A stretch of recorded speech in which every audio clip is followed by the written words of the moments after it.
Hello and welcome everybody to another episode of the Cognition podcast. As always, I'm one of your co-hosts, Hutch. I'm an innovation principal at Trace3, the creator of the Sociosploit blog and the author of The Language of Deception, Weaponizing Next Generation AI. And I am Len No, technical evangelist, white hat, and transhuman with CyberArk Software, and the author of the upcoming book, Human Hacked, My Life and Lessons as the World's First Augmented Ethical Hacker. And as always, we are going to start off the episode talking about a few interesting news articles that we saw since the last episode that caught our attention. The first one was a pretty fascinating $25 million heist on the Ethereum blockchain. Another was some of the recent problems that have come out of the first human trial in Neuralink. And then, of course, OpenAI has released their GPT-4o, which we absolutely must discuss. And then we're going to jump into the main segment where we are going to talk about the idea of the Uncanny Valley and how that relates to the progression of artificial intelligence and robotics today. So with that, we are going to go ahead and jump into the news. And Len, I'm going to let you take this first one about the Ethereum heist. So, two brothers were actually able to find a vulnerability in the validation portion of the Ethereum blockchain. And we're actually all, I was talking to Hutch before we got started. This was, from an attack perspective, this was so beautiful. I mean, they essentially snuck in right before the validation, and they were able to steal money right out of the blockchain in front of everybody. It just disappeared. Everything looked like it had went the correct way. There was your source address, your destination address, but when they looked, it just wasn't there. They were able to sneak in that split second right before the transaction was completed, almost SolarWinds kind of, supply chain style attack. We have never seen this before. And the funny thing is immediately we saw skeptics just jumping off of the walls going, this blockchain is now, it's been broken. It's no good anymore, and the truth is the blockchain was fine. Yep. It was the validation protocol. So implementation flaw. Yeah, I agree. There was definitely some discussion that was overhyped in terms of the impact that this has on the usefulness and integrity of cryptocurrency. A couple of things that stood out to me in this article was one of the things that it mentioned was that, and I think even the title of the article was that two brothers were charged with a crime that previously did not exist. And I'm paraphrasing there, but they essentially had to charge these guys with wire fraud, which probably wasn't a one-for-one exact fit, but I think the closest thing that they could charge, and obviously you're not just going to get away with a $25 million heist without them charging you with something.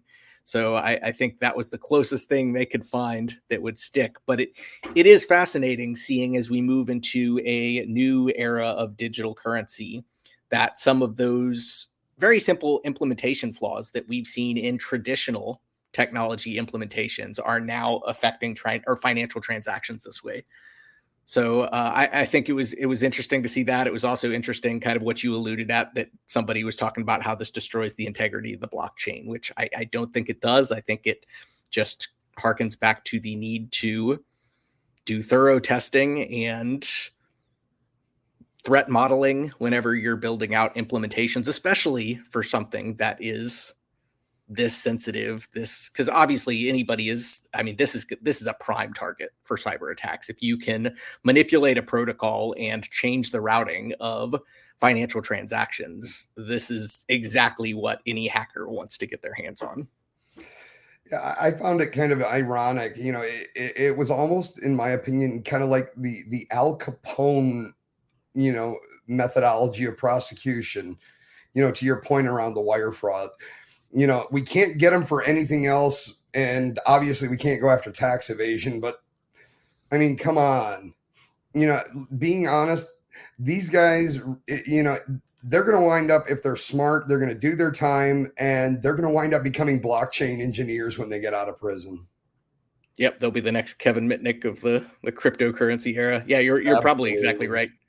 And yeah, they also mentioned that this was a 12-second attack, which obviously they also mentioned that 2 years of prep went into this. And you don't execute a 12-second attack without a lot of pre-programmed routines and essentially automation around how this attack took place. I'm sure they did a lot of testing offline with smaller transactions to figure out exactly how this would work. And then when the time came, I don't know if maybe sort by largest transaction and execute.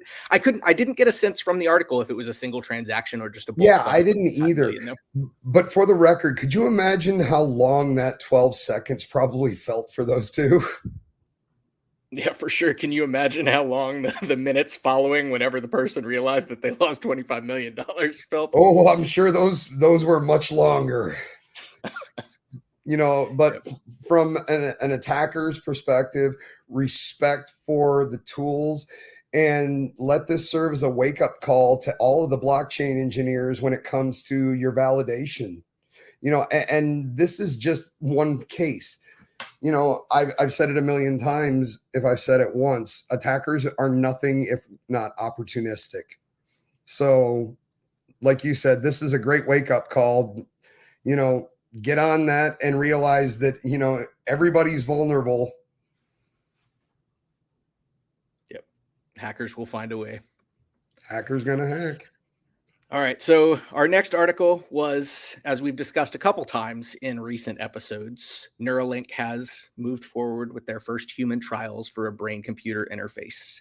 And now there has been issues where that first human trial has seen essentially the way I understood it was that some of the technical connections to the brain tissue were withdrawing, that were becoming, I guess, less interconnected to that brain tissue. Well, Len, what are your thoughts on this? honestly, it's not necessarily interconnected. It could be scar tissue. Basically, at some point, the ability to get clear signal transmission from the electrodes and the electrical signals from the brain across the wire has become degraded. We've talked in past episodes where, Neuralink is not the very first brain computer device that's ever been, and, they've been around for over decades. But the one thing that, I keep coming back to when it comes to these is we need to stop looking at this technology as basically a universally acceptable solution to the body. The ability for the human body to accept or reject third party, we'll call them add-ons, is not something that we're not familiar with. I mean, how many times have you ever heard of somebody getting like a liver transplant or a kidney transplant or something, and the body rejects the organ? The brain also has the ability to reject the implant. And this is actually something that we don't really hear a lot about, but there's countless case studies where there's been issues where, especially in the older BlackRock or BrainGate type brain computer machines, they had to be removed for the safety of the patient.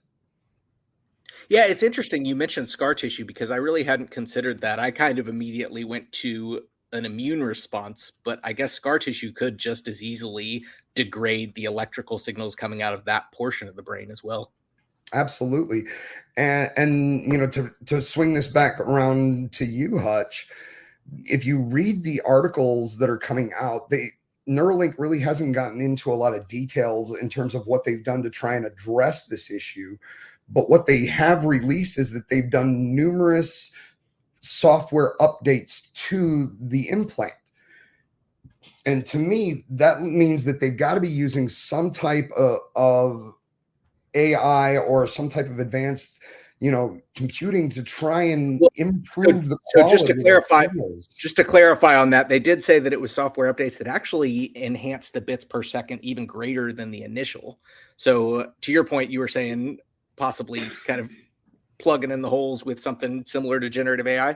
I really think that what might be done, because when we look at this, in terms of everything that I've ever researched, the doctors and the other people, that I've interfaced with, once those electrodes, and these are as fine as like a hair, once those no longer are providing a very solid signal, the only way to correct that would be with in terms of actually getting better signal from the brain, would to be go back into the brain again and either correct what's going on with scar tissue placement.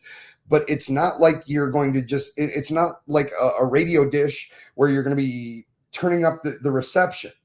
You're only going to get what you're going to get. So for them to actually get a better throughput, that means they've got to be doing something at a software level, in my opinion. Yeah, and I think this is an interesting possibility of they've got a certain level of signal, and similar to what we talked about kind of when you take a low resolution image and you use software in order to bring it to a higher resolution. Well, you're not actually getting a higher resolution of the original version of that image. You're essentially doing probabilistic analysis of what is most likely going to be the case for filling in those holes, filling in that empty amount of data based on the context that you do have. And so if they are doing that, I have to wonder to what extent we are losing precision in somebody being able to actually operate this mentally if we're making inferences about what those Well, that I can data see looks like. where, to your point, I can see where that might be become an issue in time. But as we've discussed in the past, I mean, we're dealing with very, very basic functionality right now: up, down, left, right, select. Right. So maybe when we get to the point where the BCIs can take thought process and put that into paragraphs and sentences. But for right now, with 5 basic commands, I think you can get away with relative. Making some inferences, making You assumptions. might be able to get away with some inferences with the limited command sets available, but this is not going to work long term. I think one other thing that I mentioned when we were talking about this prior to jumping into this episode that was fascinating to me is the fact that we can already evaluate the data transmissions from the brain to that interface as bits per second. So essentially in the same type of digital signals and measurement of quantity of data that we use for traditional computing. Well, I looked it up once before. Give me a second here. Keep talking, because there's one statistic. Since you brought it up, I want to go look this up right quick. Well, yeah, Because when and I we're guess for discussing me, the what brain, it probably shouldn't be too surprising. I think it does draw into questions of kind of metaphysics. We have all of these discussions of, is the mind or is consciousness something completely different from the physical world? But then there's a lot of people that have this materialist perspective that consciousness and mental states are really just the physical manifestation of electrical signals. And to the extent that that's true, I think it's not surprising that we can translate these thought processes to bits of data. in standardized terms. And according to the Scientific Americana, they've actually estimated that the human brain has a storage capacity of 2.5 petabytes. So we can even actually put a storage capacity on our brain now. So everything in terms of the brain is being referred to in the same context as we would for any type of computer network. And I do wonder to what extent that does inform us of something maybe about metaphysics, like maybe that it does confirm that metaphysical assumption that the world and everything about consciousness and the subjective mental states that we have is really nothing more than bits and bytes, that it's data just like everything else. And to end this concept, or this train of thought, this is the one that's really going to tweak you out. So we told you the total storage capacity of the brain, but when we come down to the storage capacity of DNA, it is actually at 1 gram can store 215 petabytes of data within 1 gram of DNA. That's crazy to think about. Yeah, I do know that there's been some interesting research about actually moving data via DNA and doing kind of data Actually, it's encoding been done, into the DNA and I've structure. got the research on it. You can actually put an entire data center in less than 1 8-ounce glass worth of DNA. And I think that also does speak to the efficiency of biology, even if it is a purely physical phenomenon. It does say kind of maybe how far we actually are from achieving. Because I mean, right now we've got something that still is not quite to human level intelligence and is taking up these entire massive data centers. And to think that we can have that much storage, that much compute within, I mean, like you said, a gram of DNA is Deoxyribonucleic acid. hard to fathom. You know, but that last point, we are continuously seeing the human animal being more and more referred to in computerized technical terms. Yeah, for sure. And just kind of understanding the mechanical nature of the way that we operate. It's crazy. So now our next news option, this one, I'm going to throw this right back over to our resident AI lord. So let's talk about Chat Creepy T4. Yep. So OpenAI just released their new GPT 4.0, which is GPT 4 Omni. And apparently there are some moderate increases in terms of intelligence benchmarks and in terms of its ability to interact with other modalities like vision and files. Uh, but what was really fascinating about this new model is the fact that it uses an end-to-end neural network that accepts as input natively audio and video and outputs natively audio. So in the past, if you interacted with the voice function of GPT-4, it was multiple different models that were pulled together. You would speak to it and it would use a voice to text model in order to convert the things that you said into text. It would then pass that text through the large language model through GPT-4. GPT-4 would then process that input text, output its text. Then it would use another model to convert its output text to voice in order to communicate back to you. And with GPT 4.0, it is natively accepting as input audio. When you talk to it, it is receiving it as audio instead of trying to translate it into text. It is also outputting as audio. So it is really truly that multimodal model that is operating in all kinds of different modalities. And not only does this result in a reduction of latency, but even more fascinating is that with all of the conversational audio data that this system was trained on, it now as almost an emergent property, because it has this sense of emotional intelligence and social intelligence, unlike anything that we've seen before. And none of that is explicitly programmed into it. Instead, all of that is an emergent property from the conversational data that it was trained on and the fact that it is operating natively on an end-to-end system that is using input audio, output audio. It also can take input video currently, where you can in real time show it things with your phone and it can react to that video.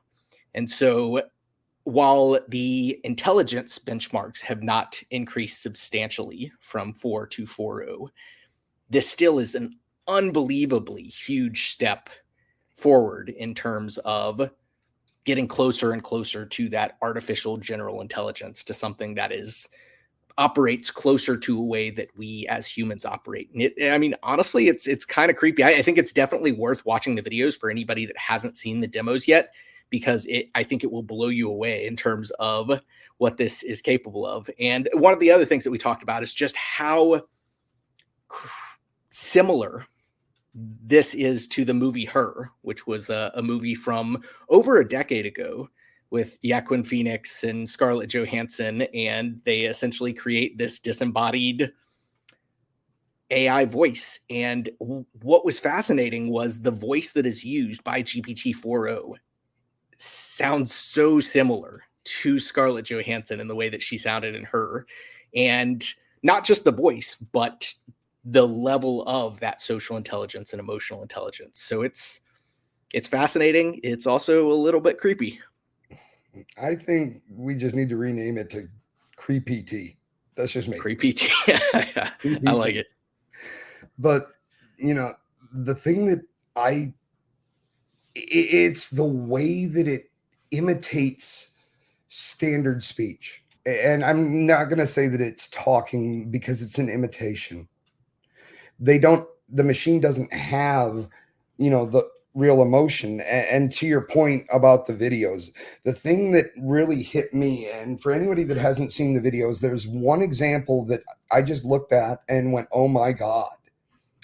You have a father and his son sitting there. There appears to be some type of trigonometry mathematic problem.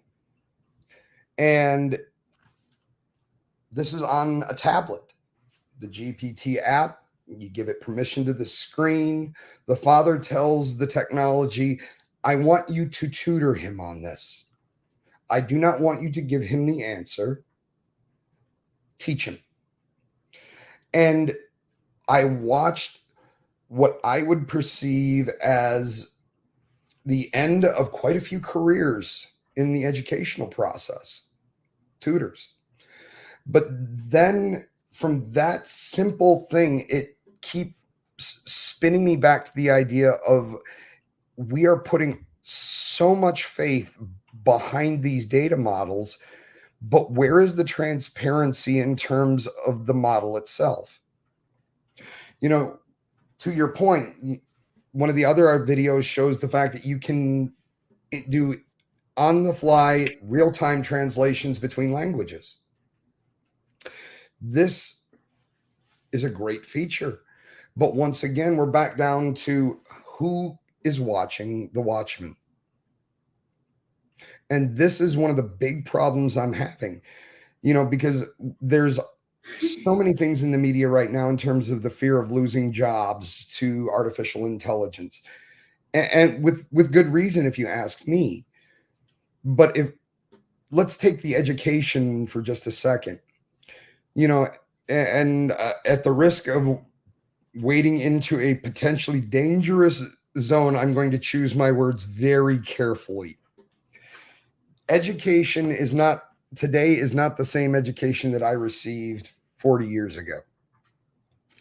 So if we're going to start utilizing these types of tools for educating our youth or trying to teach them history, whose history are we teaching?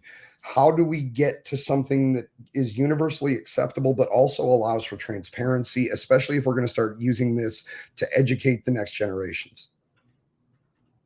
Yeah. And I think we are seeing this interesting inverse relationship between capability and observability, to the point where as these systems become more powerful, our ability to understand what's going on under the hood is something that we're getting further and further away from. And I think that speaks to your whole idea of who's watching the Watchmen. We have this challenge of we really are. I mean, we are rapidly seeing companies adopting and integrating generative AI into so many different processes. And there is this question of, I mean, obviously these, like you said, I mean, I think there's a lot of evidence to suggest when you look at the way that the transformer architecture works, that these most likely, and I say most likely because I think there's still so much about consciousness that we don't understand, but most likely they are not conscious, and they certainly don't think, in quotes, the way that we do. It is all informed by kind of a sliding probability distribution where random sampling is accomplished as it draws every single token, and then that token is passed back through this autoregressive algorithm. And there's so much, it's almost a combination of just probability and randomness that's built into this that is, at the end, extremely impressive at what it's capable of doing. But it's not thinking the way that we do. And we have to remain mindful of that. One of the things that I thought was fascinating was I just saw an article the other day that spoke to just that fact of how these systems don't operate in the way that we think they do. And there was a couple things that it pointed out. And one of them that was fascinating was if you ask a large language model, and this is any of the large language models, to pick a random number between 1 and 100, it will invariably, and I tested this out after I read the article, it will almost always kind of fall back to a average of either 42 or 57. And of course, what's fascinating about this, and the comical thing is, well, maybe 42, for anybody that has followed the Hitchhiker's Guide to the Galaxy, maybe 42 is the answer to the meaning of life, the universe, and everything. But I think more likely, and obviously what the article explains, is that overrepresented values that exist within all of that data that the system is trained on is always what it's going to lean towards. It's not going to lean towards truth. It's not going to lean towards any concept of rationale, despite how much it may seem like that because of how impressive these systems are. But it really is just probabilistically informed. And the fact that numbers like 42 and obviously we can make the connection on 42. I'm not sure the 57 one, but apparently there is something out there on the internet that if you ask these systems, give me a number between 0 and 100. I think I did it 5 different times after I read the article, and 2 of the times it gave me 42 and 2 of the times it gave me 57. So it's definitely a thing. I think it's not that surprising when you think about how these models work, but I think it does speak to that point that they don't think like we do, and we are putting so much faith in how these operate. And I think it does speak to the potential challenges that lie ahead. I think it also speaks to the importance of having someone watching the Watchmen, having that risk management that exists over any kind of AI operations that you're building into your organization. And for the record, I just tested. I got 42. Did you? Yep. I thought it was even more spot on than I thought it was going to be. Like now with some of the models, of course, with GPT-4, a lot of times if you ask it for a random number, it's going to try to resolve it with Python. So what I had to do with some of the models was kind of in parentheses, pick a number between 1 and 100 and don't use Python. And then, of course, when it did that, it would not use Python. It would rely on, of course, its own probabilistic knowledge, so to speak. But yeah, fascinating thought experiment. Definitely one that's worth trying out. I think that most of our listeners, if you give it a shot, or pick whatever model you want, all of them are more or less trained on a lot of the same data that's aggregated from the internet, and I think you're going to find the same result. That's funny. So as we continue to talk about the advancement of AI, and we've also consistently had this conversation of the advancement in humanoid robotics too. For the last few episodes, we've talked about Figure One, which was the company that partnered with OpenAI in order to create a humanoid robot. We also talked about Boston Dynamics' new Alpha robot, which has all kinds of creepy capabilities in terms of contorting its joints. And but so I think as we continue to talk about all of this, there's this fascinating topic that I think is coming up more and more in conversation, and it's this idea of the uncanny valley. And for anybody that's not familiar with that, this was a concept that was originally introduced in the early days of robotics in the 1970s by a Japanese computer scientist, theoretician named Mashiro Mori. And he coined this term, the uncanny valley, basically saying that as we continue to build out robotics and artificial intelligence capabilities, we try to make them more human-like, because that will appeal to us. That'll make the systems more approachable. We'll be more okay with interacting with systems that seem somewhat human. However, we get to a point where we get so close to human likeness that we reach what he calls the uncanny valley. So we've got, as we get closer to human likeness, we get more of a positive emotional knee-jerk response as we interact with these systems. Then we get to a point where they're so close but not quite there to human likeness, that there's just this very unsettling feeling, this very negative, visceral response of what is this thing that I'm interacting with? And then, of course, the only way that we get out of the uncanny valley is we get to a point where the systems are essentially indistinguishable from humanity itself. And I think it's a fascinating topic. I think that it does speak to what we've seen as a trend in technology for multiple years now. We've seen them try to anthropomorphize technology to make it seem more human-like. We've got stuff like Alexa and Siri, where we've got a human personification, even a gender identity in these conversational systems.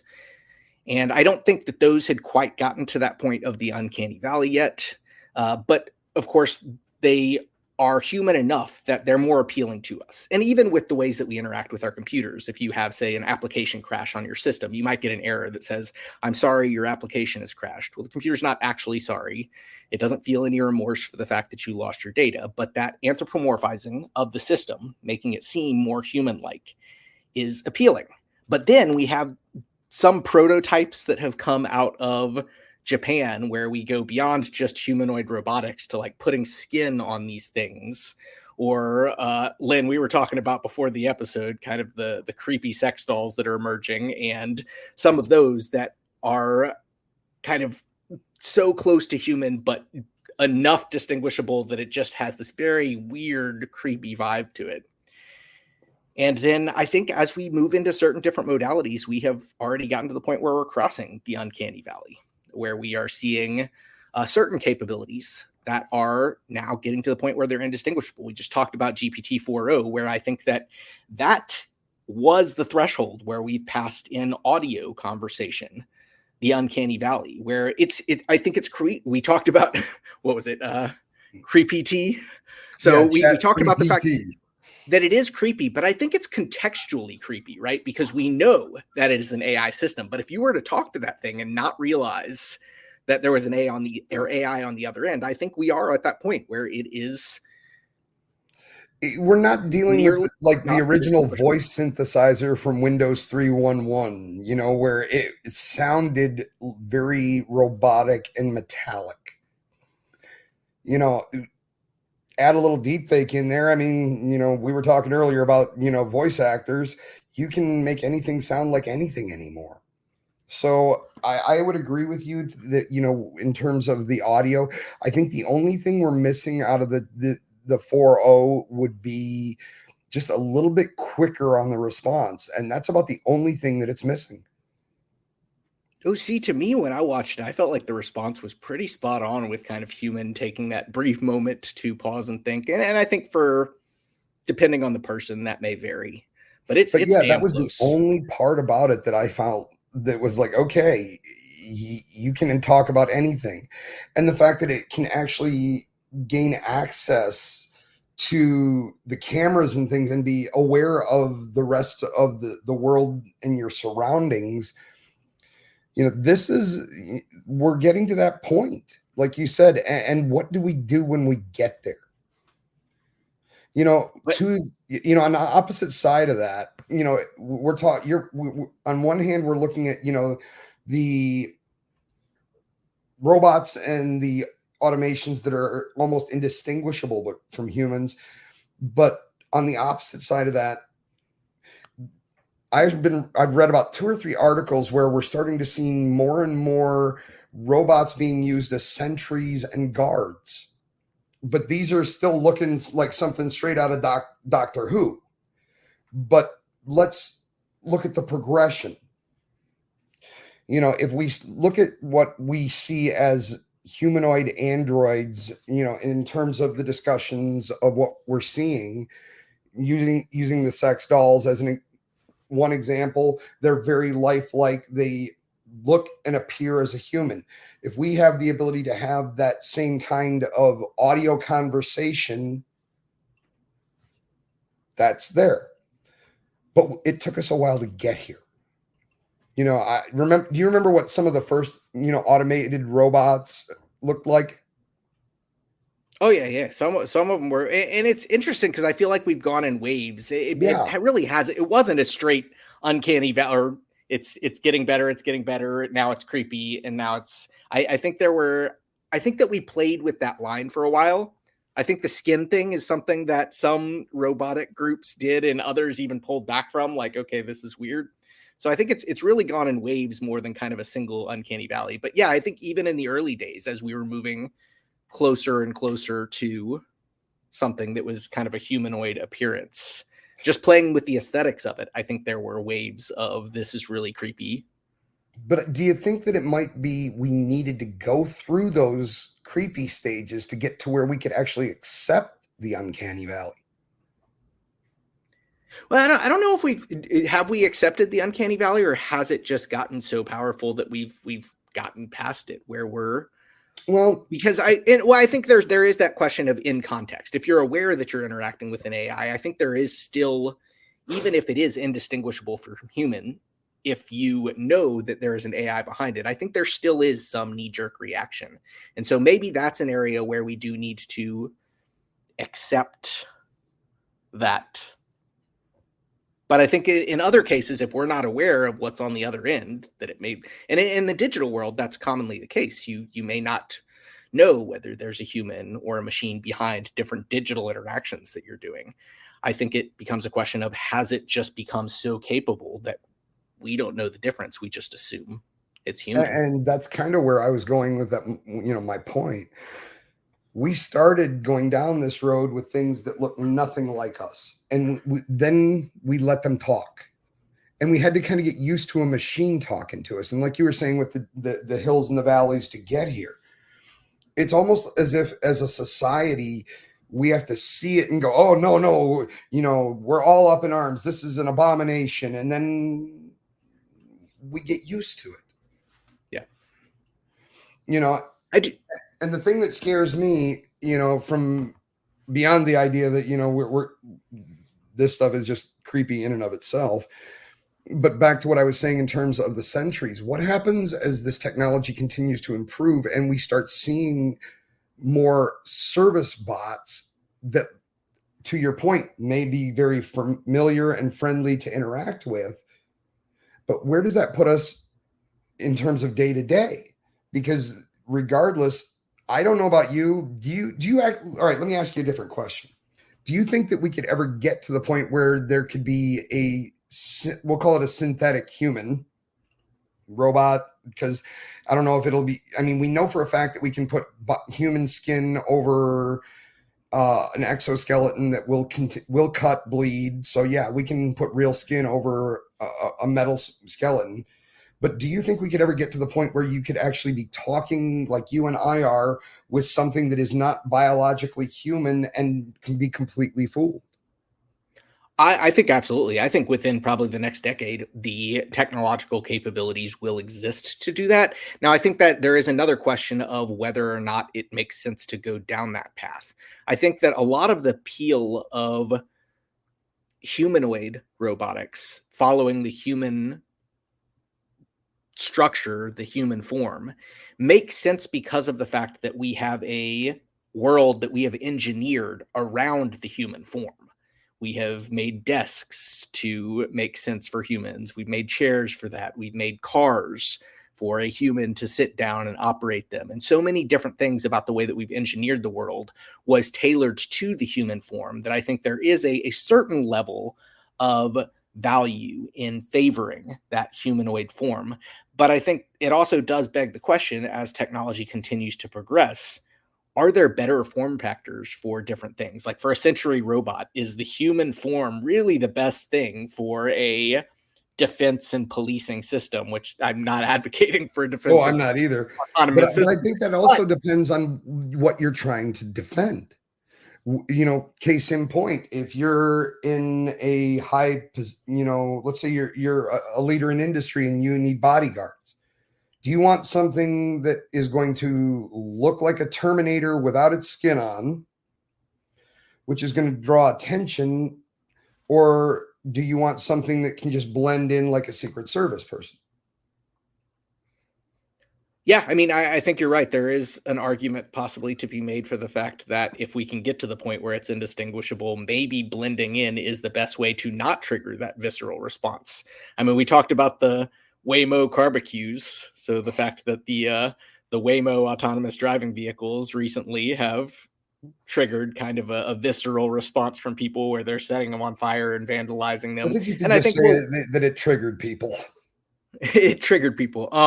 And I think that that is an acknowledgement of the fact of human displacement and the fact of autonomous robotics. And I think to the extent that we can make autonomous robotics blend in with humanity to where people can't distinguish between the two, then maybe that visceral reaction goes away. And I think that is somewhat of a kind of uncanny valley itself of just I, that natural I was going to negative say, I think reaction that's motion. kind of the modern evolution. For sure. You know, you brought up the autonomous driving cars. I've actually saw an article where we both live in Texas, and I don't know if you saw, but one of the main thoroughfares they've now said are going to be allowed autonomous trucks. Yep. So I actually was reading an article where some of these companies that are investing in the autonomous trucks are considering putting mannequins in the driver's seats just to try and to the point of Make what people you more were saying, comfortable when they see them. they don't want people freaking out when they see a truck with, and they look up and then there's nobody in the driver's seat. So is the point of the Uncanny Valley by today's standards to actually, in order to allow the progression to get to the point, we actually have to maybe do some smoke and mirrors until we can actually get there?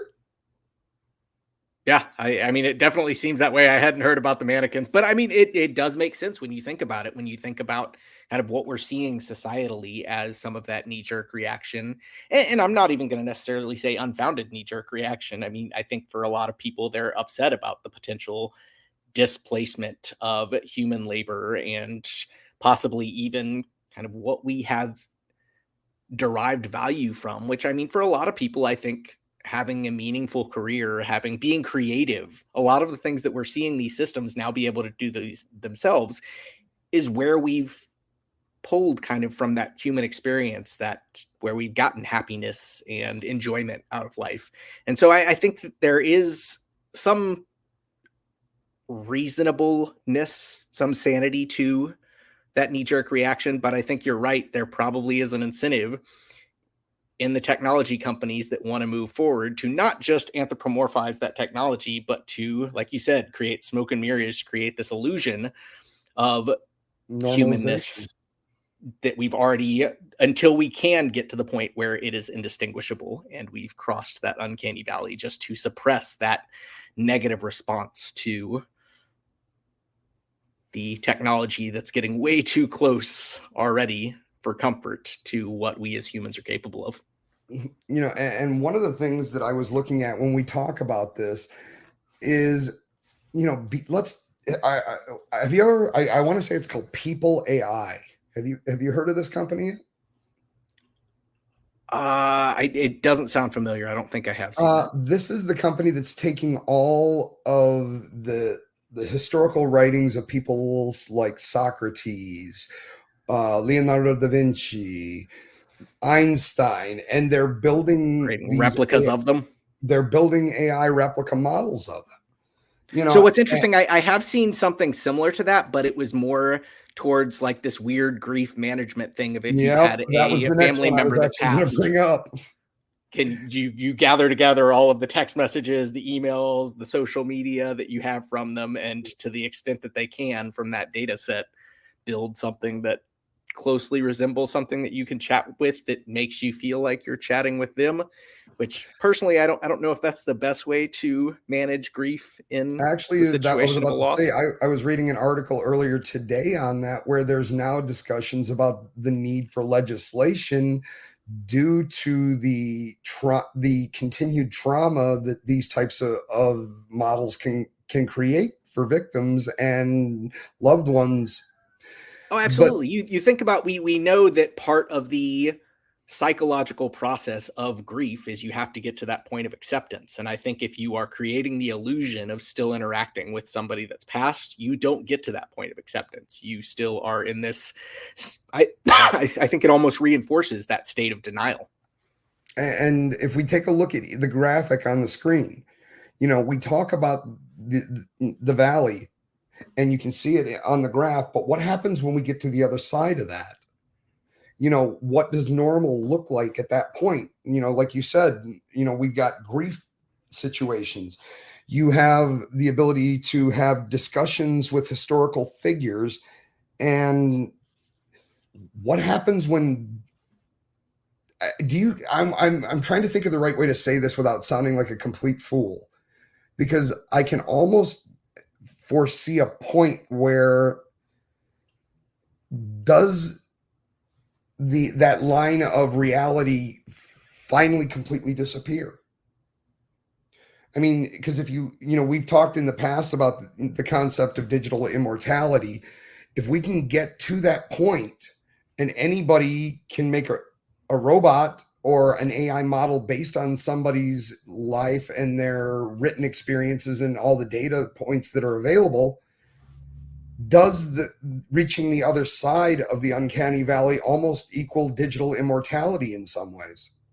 Well, I think so. I think we get to the, at least if you look at the world through, say, Ray Kurzweil's eyes, we get to a point where digital capabilities become so impressive that we integrate those into our own biology. It almost becomes a matter of necessity. And I think that we do get to a point where they're so intrinsically bound together that there isn't, maybe we lose that. I guess it's no longer even machine and human. Is that the point where we lose our humanity? Very potentially. Yeah. I think there's a fascinating dichotomy of, or almost a full spectrum of perspectives about what that singularity looks like. Everything from just extreme utopia of the world becomes this unbelievably beautiful place where everything is solved. We live forever in perfect harmony with these machines, all the way to that absolute dystopia of we lose our humanity in the process and potentially destroy the world in the process. And it's really hard to say where on that spectrum it actually lands, because the future is so strange and things are moving so quickly. And it does seem like that is the trajectory that we're going towards, but trying to understand exactly what that looks like and what that means for the subjective human experience is really hard to imagine. That was going to be my next question, and I know this is one of those 1,000-foot questions, but it is the concept of biology the only thing that makes somebody human at that point? Is it a heart? That's a question of semantics, right? Like, it just depends on how you define humanity.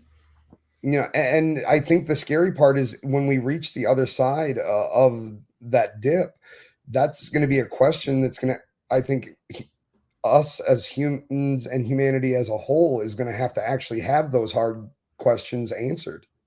I think that's going to be a very chaotic period in time as we try to settle on what that looks like, because I think that there is going to be a lot of very strong feelings in both ways. I think Mo Gadot, the guy that wrote Scary Smart, he kind of talks about the future in this way, and he believes that we will get to that point of utopia with AI, but he does talk about the fact that we are going to inevitably go through an extremely difficult, challenging time of reconciling kind of that digital intelligence with our own before we get there. And I think that that is probably part of that very difficult time, that process of trying to define for ourselves, for the entire world, what is humanity? What is, I mean, and I think it gets into all of those questions that, as strange as it sounds, you look at something like Isaac Asimov's Bicentennial Man, where they had to come to grips with this idea of, does artificial intelligence get to a point where it's entitled rights? And it is, you have to respect those rights in the same way that you would humans.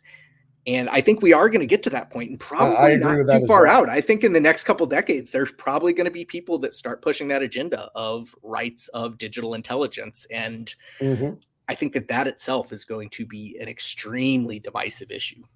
Well, if we're both still alive at that point, we're going to be well into our senior years. Let's make a date right here, right now, to pull up somewhere on the west lawn with a couple of lawn chairs and some popcorn.